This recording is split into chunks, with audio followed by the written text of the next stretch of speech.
పాలమూరు విశ్వవిద్యాలయం 4వ స్నాతకోత్సవ వేడుకలు ఘనంగా నిర్వహించారు. ఈ కార్యక్రమానికి ముఖ్య అతిథిగా తెలంగాణ గవర్నర్ జిష్ణుదేవ్ వర్మ హాజరయ్యి విద్యార్థులకు గోల్డ్ మెడల్, సర్టిఫికెట్లు, హానర్ అందించారు. గెస్ట్ ఆఫ్ ఆనర్గా doctor MSN company chairman Manne Satyanarayana రెడ్డికి గౌరవ డాక్టరేట్ గవర్నర్ చేతుల మీదుగా అందించారు. ఈ సందర్భంగా వైస్ ఛాన్సలర్ శ్రీనివాస్ మాట్లాడుతూ, పాలమూరు యూనివర్సిటీలో కొత్తగా లా కాలేజీ, ఇంజనీరింగ్ కాలేజీ రావటం సంతోషంగా ఉందన్నారు. పాలమూరు యూనివర్సిటీలో అన్ని మౌలిక సదుపాయాలతో పాటు విద్యార్థులకు ఉన్నత విద్యను అందించటంలో తమ వంతు సహకారం అందిస్తున్నామని పేర్కొన్నారు.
Companies, the Vice Chancellor, Dr. B.N. Srinivas,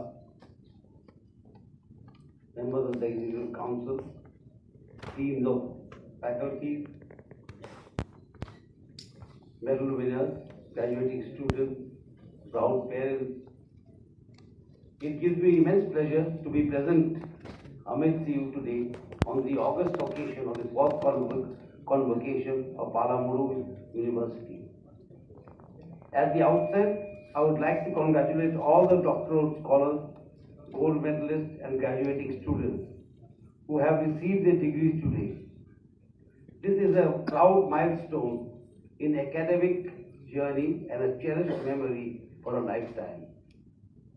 A convocation literally means a calling together, and it is a solemn yet joyous. ఈ కార్యక్రమంలో జిల్లా కలెక్టర్ విజయేంద్ర బోయి, తెలంగాణ అధికార ప్రతినిధి AP Jitender Reddy, MLA NM Srinivasa Reddy, university అధికారులు, యూనివర్సిటీ అధ్యాపకులు, విద్యార్థులు, వివిధ చీఫ్ గెస్టులు తదితరులు పాల్గొన్నారు. Convocation బందోబస్తును SP Janaki Devi